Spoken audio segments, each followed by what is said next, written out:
오늘 우리에게 주시는 하나님의 말씀은 요한복음 11장 25절에서 26절 말씀입니다.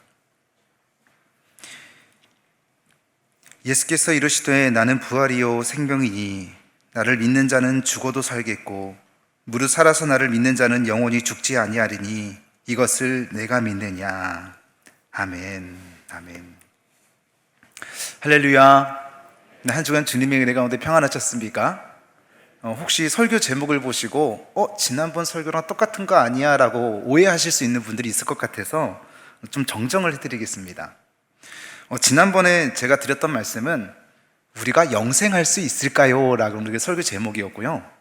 오늘 설교 제목은 우리는 그러면 어떤 모습으로 영생할 수 있을까라는 제목으로 조금 더 이 영생이라고 하는 주제를 가지고 좀 깊이 있게 좀 이어서 말씀을 좀 살펴보기를 원합니다. 지난번에 말씀드린 것처럼 세상 사람들이 많은 것을 궁금해한다고 말씀을 드렸습니다. 여러 가지 궁금해하는 것들 가운데 참 궁금해하는 것들 가운데 하나가 사람이 죽으면 이 모든 것이 이대로 끝나느냐라는 질문을 드린다고 말씀을 드렸죠. 이 질문에 어떤 사람들은 그냥 죽으면 모든 것이 끝나 이렇게 대답을 하기도 하고, 또 어떤 분들은 사람이 만물의 영장인데 어떻게 그냥 죽는다고 모든 것이 끝나겠느냐, 죽고 난 다음에는 반드시 다른 세상이 있을 것이다 라고 이야기를 하기도 합니다. 이 세상을 살아가는 사람들뿐만 아니라 무신론자들도 그렇고, 또 다른 종교를 믿고 있는 사람들도 그렇고, 또 예수를 믿는 사람들까지도 동일하게 이 죽음에 대해서 많이 궁금해하는 겁니다. 그래서 제가 지난번에 여러분들에게 말씀을 드렸죠. 과연 우리가 죽으면 어떻게 될까요? 죽으면 모든 것이 그냥 끝나게 되는 걸까요? 아니면 혹자가 얘기한 것처럼 죽은 다음에는 다른 세상이 있는 것일까? 말씀드린 것처럼 성경을 보면 하나님께서 사람을 창조하셨을 때 전제가 있습니다. 하나님의 형상대로 우리를 창조하셨다라고 말씀을 하는 거예요. 이 말씀은 우리 하나님의 형상으로 지음받은 우리들이 하나님께서 가지고 계셨던 모든 능력과 지식과 그리고 성품과 특징들을 다 이어받았다라고 얘기하는 거죠. 모든 것을 아시고 모든 것을 할 수 있으시고 그리고 영원하시다라고 하는 성품을 우리 인간들이 모두 부여받았다라고 얘기하는 겁니다. 그렇기 때문에 우리가 하나님의 형상대로 지음받았다라고 하는 것은 하나님의 형상, 특징, 그리고 특성, 모든 것들을 다 우리가 이어받았는데, 중요한 건 뭐냐면 우리가 타락했다라고 얘기를 하는 거예요. 하나님께서 우리에게 주셨던 그 영원성, 능력성, 지식, 모든 것들을 주셨는데 우리가 타락해서 그 모든 것들을 한순간에 상실하게 돼버린 겁니다. 그리고 하나님께서는 우리를 향해서 이렇게 말합니다. 타락한 우리들에게 너희가 죽게 되었다라고 얘기를 하는 거죠. 우리가 죽게 되었다라고 하는 것은 생명적인 생명력이 끊어졌다라고 얘기하는 것이 아니라 하나님과의 관계가 완전히 단절되었다라고 얘기를 하는 겁니다. 만약 우리가 하나님과의 관계가 그대로 지속적으로 이어져 있었다라고 한다면 우리는 아마도 하나님처럼 모든 것을 알 수 있을 겁니다. 그리고 죽은 자도 살릴 수 있는 능력도 행할 수 있을 것이고요. 그런 게 없겠네요. 영원성이 있으니까 죽는 사람이 없겠네요. 영원한 생명을 우리가 가지고 살아갈 수 있다라고 얘기를 하는 거죠. 그리고 우리는 하나님처럼 영원히 살 것이다라고 하는 것에 대해서 궁금증도 가지지 않을 겁니다. 당연히 확신하며 살 거예요. 깨달아질 것이기 때문에 그렇다라고 얘기하는 거죠. 어떤 것도 의구심을 갖지 않을 것이라고 얘기를 하는 겁니다. 그런데 우리가 하나님의 형상대로 만들어졌지만 타락함으로써 하나님과의 소통과 관계가 끊어졌기 때문에 우리 인간이 영원히 사는 존재가 아니라는 것을 확신하게 돼버리는 겁니다. 시간이 지나면서 점점 그게 더 굳어지고 무뎌짐으로써 어떻게 인간이 죽으면 또 다른 세상이 있어, 죽으면 모든 것이 끝나버리게 되는 거지 라고 생각까지 하게 되었다라고 얘기하는 거죠. 근데 성경은 뭐라고 말씀하냐면 하나님의 형상대로 지어진 피조물인 인간이 하나님처럼 영원히 사는 피조물이라고 우리에게 말씀해주고 있다라고 얘기하는 겁니다. 그 본문이 바로 오늘 본문 말씀인데 같이 한번 읽겠습니다. 시작. 예수께서 이르시되 나는 부활이요 생명이니 나를 믿는 자는 죽어도 살겠고 무릇 살아서 나를 믿는 자는 영원히 죽지 아니하리니 이것을 내가 믿느냐라고 우리에게 말씀하시는 거죠. 사람들이 이것을 믿든지 간에 안 믿든지 간에 성경은요 그냥 일방적으로 선언하는 겁니다. 우리는 영원히 산다라는 것을 선언하고 있는 거예요. 우리가 고민을 하든지 간에 연구를 하든지 간에 증거가 있든지 간에 없든지 간에 성경은 일방적으로 우리에게 선언해 주고 있다라고 얘기를 하는 겁니다. 그래서 방금 말씀드린 것처럼 인간은 죽지 않고 영원히 산다, 영생한다라고 하는 것이죠. 우리가 영원히 산다라고 하는 것에 대해서 지난번에 제가 그 증거들을 여러분들에게 많이 말씀드렸습니다. 가장 대표적인 증거가 예수님께서 죽으시고 부활하신 증거라고 얘기를 하는 거죠. 그리고 구약성경이나 신약성경에 보면은요, 사람이 죽고 부활한 것에 대한 많은 예화들이 기록되어져 있습니다.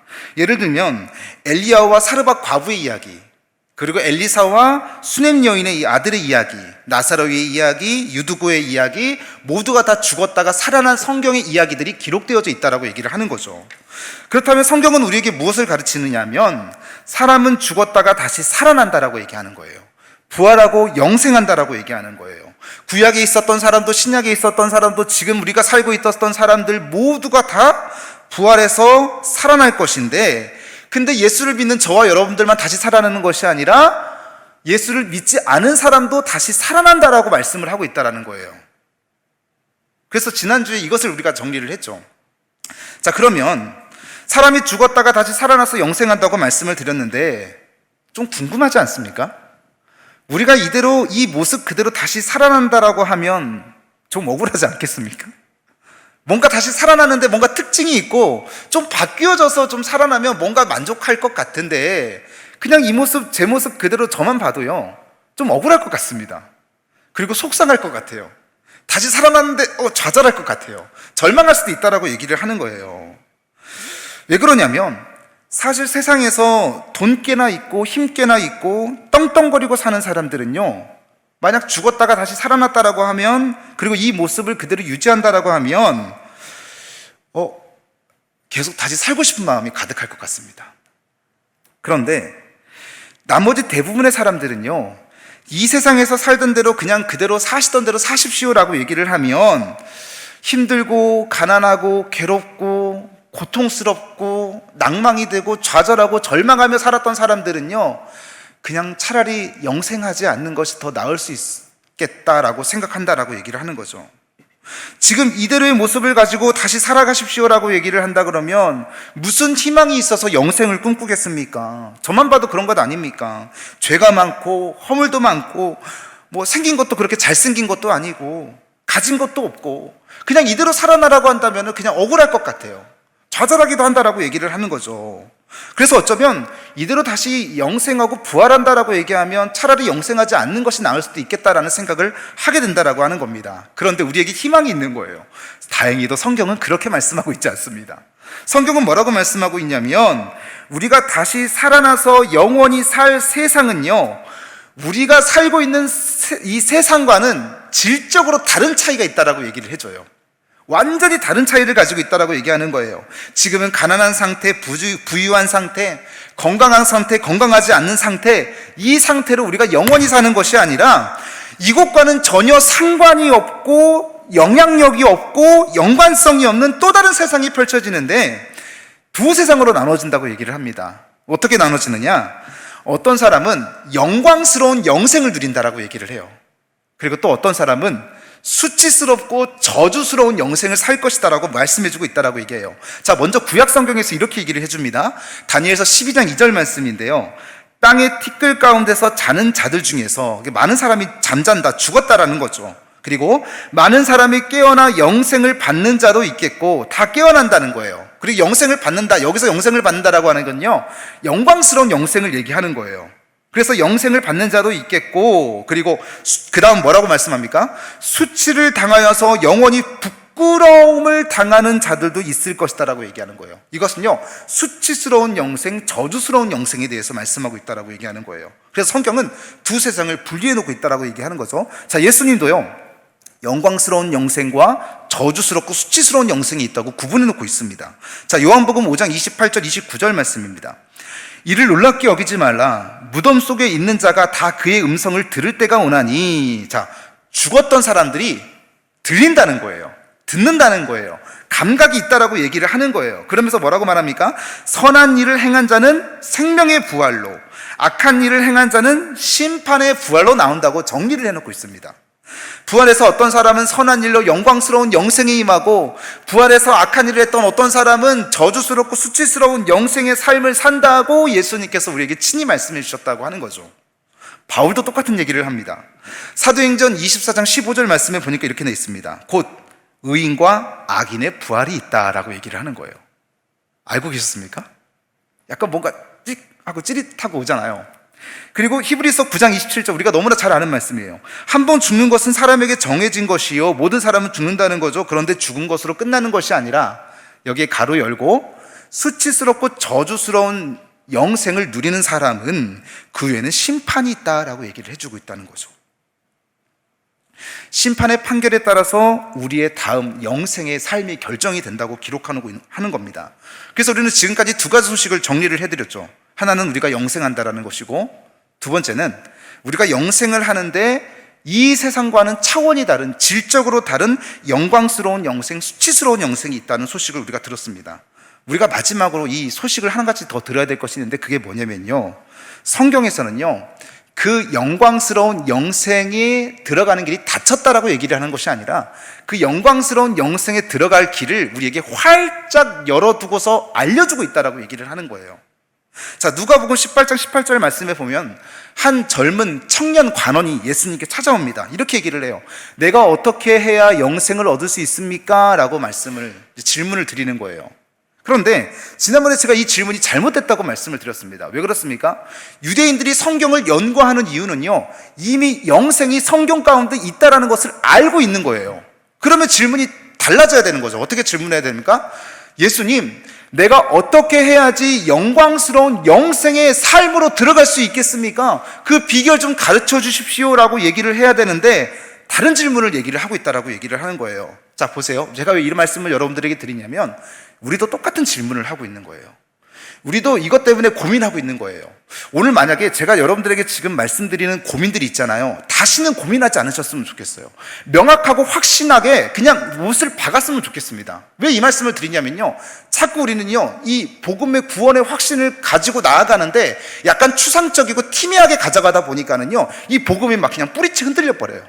그래서 내가 나중에 구원을 받았나? 구원의 확신을 가지고 있나라고 하는 것들이 그냥 막 흔들려 버리고 있다라고 얘기를 하는 거예요. 오늘 좀 정리했으면 좋겠습니다. 어떻게 정리를 하느냐? 우리가 어떤 이 젊은 관원처럼 고민을 하냐면, 예수님께서 우리에게 영광스러운 영생에 들어갈 수 있는 해답을 가르쳐 주는데 그 답이 복잡하지 않아요. 어떻게 말씀을 하냐면, 단순하게 얘기를 하는데 그냥 나만 믿으면 된다라고 얘기를 해요.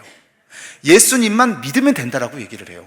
예수님만 영접하면 된다라고 얘기를 해요. 그게 뭐냐면, 하나님의 아들로서 이 땅에 오시고 십자가에서 죽으시고 부활하신 예수를 믿기만 하면 영광스러운 영생의 삶으로 들어가서 살게 될 것이다라고 아예 성경에서 정리해서 말씀해주고 있다라고 얘기를 하는 거예요.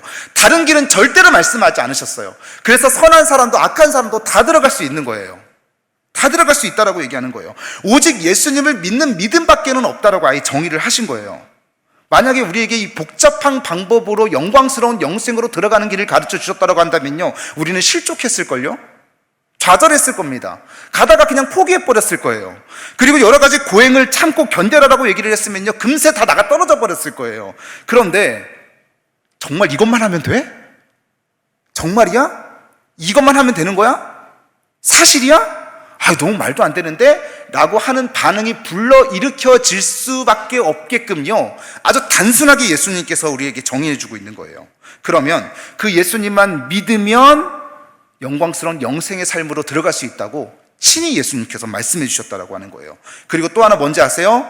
우리의 죄를 묻지도 않고 따지지도 않고 간섭하지도 않고 생각하지도 않고 기록했던 것들을 보지도 않고 그냥 통과시켜 버리신다라고 얘기를 하는 거예요.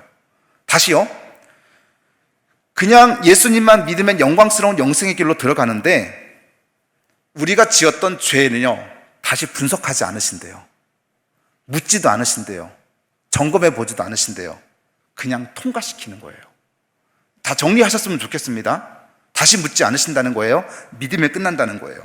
우리가 그리스도인이라고 소위 말하지만, 우리가 솔직히 이 죄 때문에 염려하고 막 이 신앙의 뿌리와 복음의 막 구원의 확신이 흔들려 버리잖아요. 이 죄 때문에 흔들리는 거거든요. 예수님은 다시는 나만 믿으면 묻지 않겠다, 죄에 대해서 절대 간섭하지 않겠다, 생각도 하지 않겠다라고 얘기를 하는데, 우리는 자꾸 죄를 짓다가 보니까 어떤 생각을 하냐면, 내가 예수님을 영접함으로 말미암아 영광스러운 영생에 들어갈 것을 확신하는데 내가 계속 죄를 지으니까 하나님이 나를 보시고 내가 여전히 죄인이고 그 죄에서 자유롭지 못하다 보니까 내가 그 구원의 영생의 영광스러운 영생으로 들어갈 수 없는 것은 아닐까? 라고 우리가 고민하게 되는 거예요. 그리고 그 문 앞에서 예수님이 우리 지금 잠깐만 들어가기 전에 나랑 당신의 죄에 대해서 얘기 좀 해보자고, 혹시 나한테 이렇게 물어보지는 않을까? 출입국 사무소 같은 데서 그런 데서 걸리는 거죠. 어떤 불법적인 짐을 갖고 오거나 어떤 허락이 되지 않은 물건들을 가지고 들어올 때 검열관에 걸려서 이렇게 얘기를 조사를 받는 것처럼, 잠깐만 당신 죄에 대해서 문제가 있는데 나랑 잠깐만 얘기 좀 하자고. 그러면 벌쩍 우리는 겁이 나는 거예요. 그리고 염려하는 거예요. 고민하는 거예요. 내가 지금 지은 죄가 너무나 많은데 예수님을 영접했다고는 하고 구원의 확신도 가지고 있는데 나는 지금 계속 자꾸 죄를 짓고 있어서 구원을 받지 못하는 것은 아닌가, 그 성경에서 말씀하고 있는 영광스러운 영생에 못 들어가는 것은 아닌가라고 염려하고 두려워하고 위축되는 모습들이 우리들에게 있다라고 얘기하는 거예요. 자, 정리합니다. 그냥 통과시키시겠다는 거예요. 잠깐만요, 없어요. 그냥 통과시키시겠다는 거예요. 어디로요? 영광스러운 영생으로요. 뭐만 하면요? 예수님을 믿기만 하면요. 하나님께서 우리를 구속하시기 위해서 아들 예수 그리스도를 보내주셨고, 그 예수 그리스도를 통해서 우리의 모든 죄값을 치르게 하셨고, 그리고 예수님께서 죽으시고 부활하시고 다시 오실 것을 기대하면서 구원의 확신을 가지고 우리가 영생의 삶을 누릴 것이다 라고 하는 확신을 가지면 그냥 통과시키시겠다고 하는 거예요. 그게 우리가 들어가는 천국의 여건이라고 얘기를 한다라고 말씀하는 거죠. 그래서 이렇게 말씀합니다. 믿기만 하면. 요한복음 3장 18절에 이렇게 기록하고 있어요. 그를 믿는 자는 심판받지 않는다라고 얘기하는 거예요. 간혹 어떤 분들이요, 우리는 다 심판을 받을 겁니다라고 교회에서 부흥 강사님들이 말씀을 많이 하세요. 근데 저도 그렇게 믿고 살았어요. 그래서 늘 조심해야지, 늘 염려하면 안 되지, 걱정하지 말아야지라고 생각을 하는데요, 근데 그거는 협박성 발언이었어요. 심판 없습니다. 예수 믿는 사람들은요, 심판이 없어요. 그냥 믿음으로 구원받는 겁니다. 우리가 신앙생활하면서 염려하고 고민하고 두려워하는 것이 바로 이거더라고요. 우리는 이제 심판받지 않습니다. 하이패스를 그냥 통과하는 거예요. 구원받는 거예요. 이런 영적인 죄로부터의 자유함을 누리시는 저와 여러분들 다 되시길 주님의 이름으로 축원합니다. 그런 고민을 하고 있는 우리들에게 성경은 뭐라고 말씀하냐면 아무런 상관이 없대요. 아무런 영향력을 끼치지 못한대요. 묻지도 않으시고 심판하시지도 않으시고 따지지도 않으신다라고 얘기를 하는 거예요. 요한복음 5장 24절 말씀에서도 같은 맥락으로 말씀을 하시는데요, 내가 진실로 진실로 너희에게 이르노니 내 말을 듣고 또 나 보내신 이를 믿는 자는, 자, 예수를 믿는 거예요. 하나님을 믿는 자는 뭘 얻었대요? 영생을 얻었대요. 여기서 영생이라고 하는 건 말씀드렸죠. 영광스러운 영생을 얘기하는 겁니다. 심판에 이르지 아니하나니 사망에서 어디로요? 생명으로 옮겼다라고 얘기하는 거예요. 이것을 우리가 정리하고 가야 되는 겁니다. 사람들의 마음속에는 영광스러운 영생에 들어가고 싶은 마음이 있대요. 근데 불안해요. 죄 때문에 그렇다라고 얘기를 하는 거죠. 내 행위를, 내 자신을, 나를 너무너무 잘 알고 있기 때문에 내가 들어가다가 걸리지는 않을까? 너는 불법한 자라고 예수님께서 인정을 못 받지는 않을까? 그런 심판에 대한 두려움이 있는데 성경은 이것은 우리에게 해당되지 않는다라고 말씀하고 있는 거예요. 그냥 예수 믿으면 영광스러운 영생의 삶으로 들어가는데 이것보다도 더 기쁘고 감사하고 영광스럽고 즐거운 소식이, 복된 소식이 어디 있겠습니까? 마지막으로 한 가지만 더요. 우리는 그 영광스러운 영생의 삶으로 들어가서 누구와 함께 사냐면요, 우리가 사랑하는 그 주님과 영광스러운 영생의 삶을 더불어서 함께 산다라고 말씀을 하고 있는 겁니다. 여러분, 어디에 사는 것보다 누구와 함께 사는 게 더 중요하지 않습니까? 누구와 함께 사느냐가 따라서 뭐 초막살이를 하더라도요, 행복한 거예요. 즐거운 거예요. 그런데 그 좋디 좋은 천국에서 우리를 너무너무 사랑하시고 우리가 너무너무 사랑하시는 그 예수님과 함께 더불어서 영생을 누린다라고 얘기를 하는 거죠. 여러분, 참 저는 어렸을 때는 잘 몰랐는데요, 시간이 지나면서 참 부모님의 이 연약한 뒷모습이 참 더 크게 느껴지더라고요. 그건 시간이 가면 갈수록 더 뒷모습이 처량한 모습과 동시에 제 마음 가운데는 부모님을 향한 존경심이 더 커져가는 겁니다. 저도 부모님을 참 존경해요. 뭐 저에게 부모님은 많은 것을 잘해주지 못했다고는 하지만 늘 제 중심으로 사셨던 것을 저는 기억합니다. 우리 부모님들께서도 그렇게 사셨을 것이고요. 감사하죠. 고맙죠. 어렵게 나를 키워주시고 나를 위해서 애쓰시기도 하시고 또 나를 너무너무 사랑하신 것도 제가 잘 압니다. 여러분도 그러셨겠지만요. 그런데 제가 청소년기가 좀 지나고 나다 보니까 질풍노도의 시기를 좀 꺾고 지나가다 보니까 부모님 품에서 벗어나고 싶은 마음이 간절해졌어요. 분명히 부모님은 제게 모든 것을 주시고 사랑해 주시고 또 나와 함께하고 싶어 하시는 분이시고 모든 것들을 제 중심으로 살고 싶어 하시는 분임을 알면서도 제가 부모님과 떨어져 살고 싶은 거예요. 왜 그러냐면 부모님의 잔소리가 견디기가 쉽지 않았거든요. 너 지난번에 이거 잘못해놓고 왜 똑같은 잘못을 반복하냐고. 너 지난번에 이거 잘못하지 않았어? 너 왜 이렇게 생각 좀 하고 살으라고? 왜 생각이 없느냐고? 왜 같은 실수를 반복하고 왜 좋은 친구를 사귀지 못하고 왜 공부하지 못해서 성적이 이것밖에 안 나오고 왜 늦게 들어오냐고 등등등등등 수없이 많은 잔소리들을 하는 거예요. 그런데도 불구하고 부모님은 저를 사랑하는 것을 저도 알아요. 그런데 그 잔소리가 너무 듣기가 쉽지 않다라고 얘기를 하는 거예요. 그래서 빨리 혼자 살고 싶다, 독립하고 싶다라는 생각을 제 스스로가 하게 된 겁니다. 그런데 제가 왜 이 비유를 들었냐면요, 천국에 가서 주님과 함께 더불어 산다라고 하는 것은요, 이 부모님과 함께 산다라고 하는 의미는 조금 다릅니다. 어떤 의미를 두고 있냐면 주님이 우리를 사랑하시는데 부모님처럼 잔소리를 하진 않아요. 절대 잔소리를 하지 않으세요.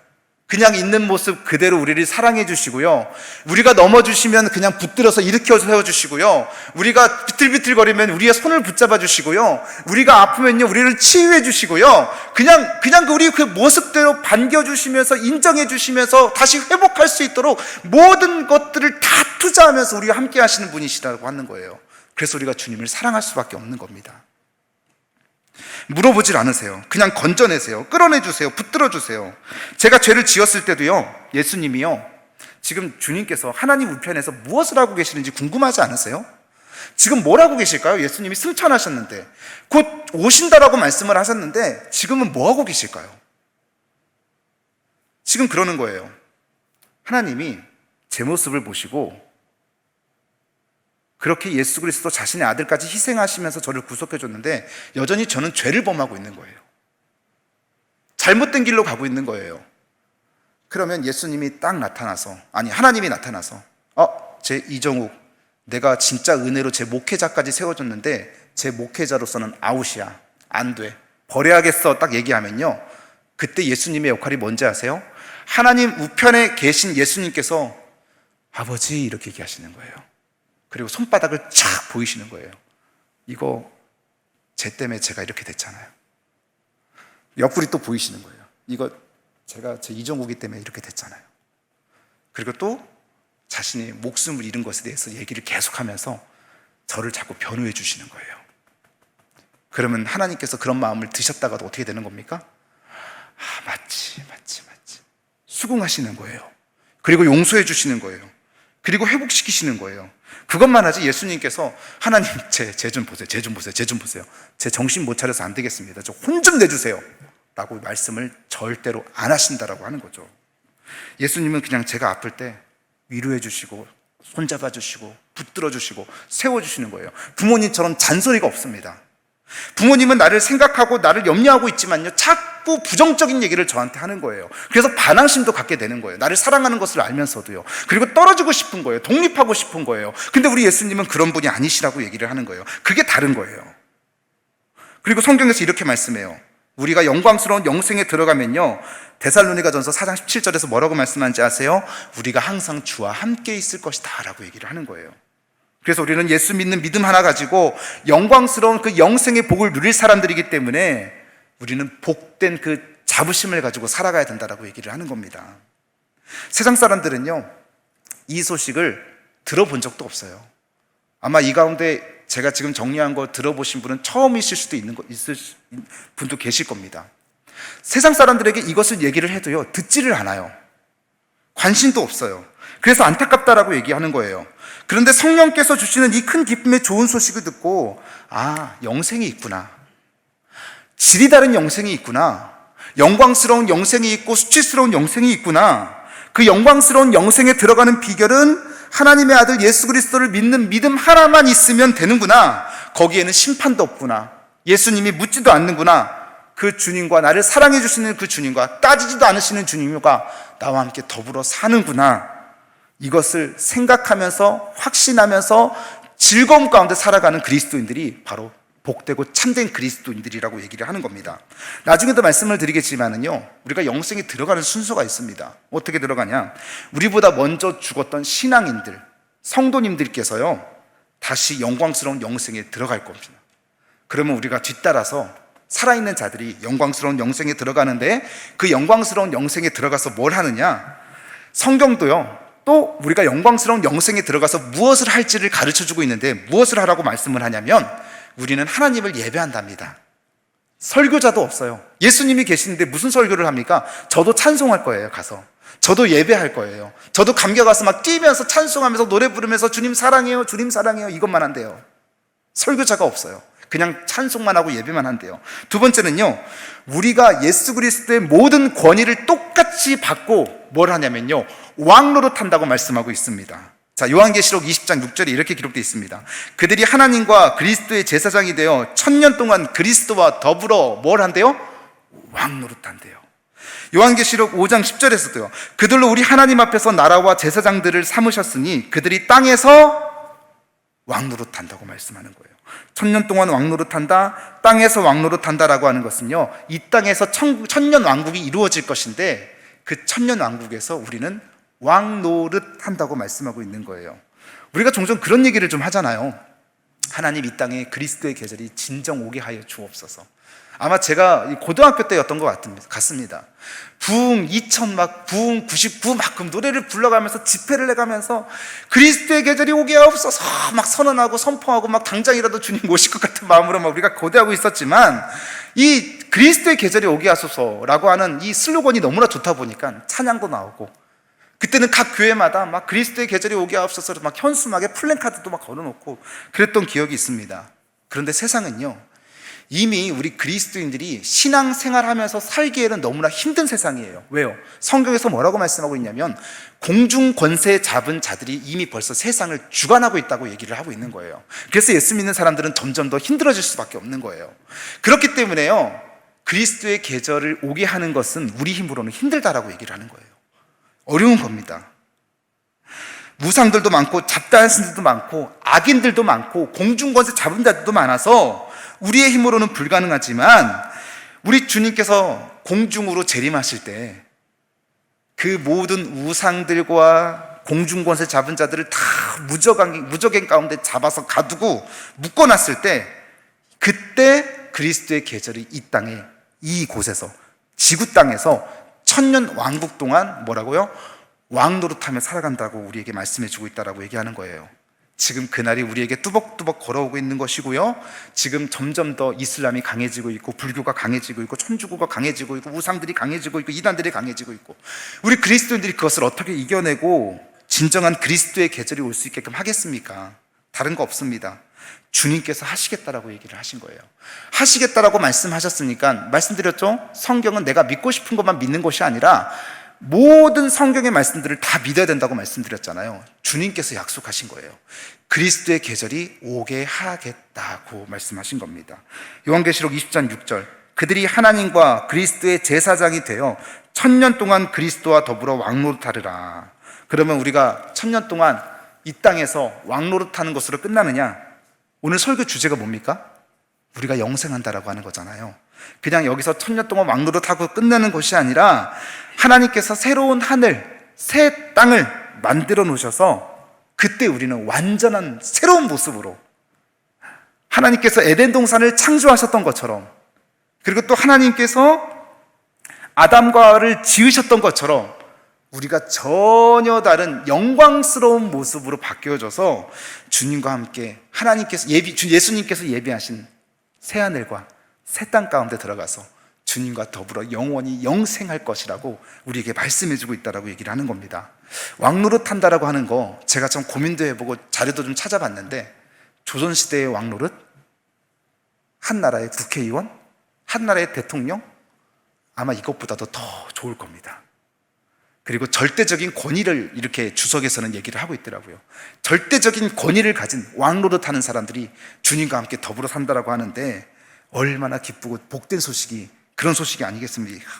그래서 우리는요, 이 소식을 들어도 되고 안 들어도 되는 소식이 아니라 우리가 예수님을 영접하고 주와 그리스도를 영접했다라고 한다면요, 이 소식은 우리가 죽을 때까지 확신을 하면서 그 영광스러운 영생에 들어갈 것을 꿈꾸고 기대하면서 가슴 벅찬 기대감을 가지고 살아가야 된다라고 얘기를 하는 겁니다. 세상에서는요, 우리에게 말초신경을 자극하는 소식들을 많이 줍니다. 우리 아들이 대학에 입학을 했어, 합격을 했어, 좋은 직장에 취직을 했어, 아파트 청약에 당첨이 됐어, 내가 이번에 뭐 주식이 상한가를 쳐서 좋은 금액을, 많은 금액을 얻게 됐어. 자꾸 말초신경들을 자극하는 소식들을 들려오는데요, 그런 소식들, 세상의 소식들은요, 공통적인 특징이 있습니다. 잠깐 있다가 들려지다가 사라지는 소식들이라고 얘기를 하는 거예요. 그런데 우리 주님께서 우리에게 들려주신 말씀, 창조주 하나님께서 아들을 십자가에 못 박으시고 죽이심으로 말미암아, 죄를 사해 주심으로 말미암아 우리를 그 믿는 자들마다 영광스러운 영생의 삶으로 누리겠다라고 얘기하시는 그 주님의 기쁜 복된 소식은요, 영원히 사라지지 않고 주님 오실 때까지 우리와 함께 더불어 항상 함께 그 약속을 수행하시며 나아가시겠다라고 얘기하신 것을 여러분들이 기억하시면서 그 말씀을 이제는 좀 진지하게 좀 받아들이셨으면 좋겠습니다. 더 이상 내가 구원을 받았느니 안 받았느니 이것 가지고 혼란스러워하시고 혼동하지 마시고, 예수님을 믿는 자들마다 영광스러운 영생의 삶으로 들어가고 심판으로 묻지도 않고 따지지도 않으신 그 하나님께서 우리에게 천국을 예비하시고 천년왕국을 거치게 하셔서 더 이상 고통스러운 삶이 아니라 무슨 노릇이요? 왕 노릇하며 살게 하시겠다고 하시는 그 주님의 약속을 여러분들이 믿고 확신하시면서 항상 기대하시면서 가슴 벅찬 신앙생활 하시는, 가슴 벅찬 신앙생활을 가지고 주님 앞에 가시는 저와 여러분들 다 되시기를 주님의 이름으로 간절히 축원합니다.